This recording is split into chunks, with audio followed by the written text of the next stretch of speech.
I left home when I was like 14, 15, around about the time I bought my first car, as it happens. So I went from basically having no education, pretty bad background, no family. I was homeless. I had no friends, no family, no money, no roof over my head at a point in my life, to then essentially being self employed and I guess semi retired a few years ago, traveling the world. So it was very much a 0 to 100 type story.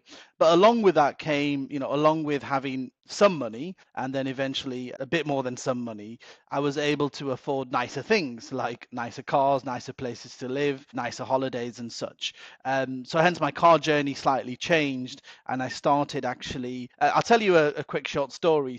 When I set up my first business, I was 25 years old. So it was around about 12, 13 years ago. And up until that point, I'd never had any money. I was living paycheck to paycheck, like, most people are. It's the norm, really, especially in the UK. A lot of people don't have, and again, by Western standards, I was poor, right? And not by Eastern standards or some other parts of the world. But when I set up my first business and I got my first kind of big paycheck, I'd never had that kind of money in my life, like ever. And for me, it was like winning the lottery, It was like 5 times what would be an average wage in the UK, which is a ridiculous amount of money. So, and I always wanted to drive a really, really nice car. So the first thing I did on my first pay packet is I rented an Aston Martin DB12 for a long weekend, right? And I remember I rented it for a long weekend, and I went to visit everyone I knew, right? So everyone I knew in every city in the UK. I was driving around to the Midlands, to the north,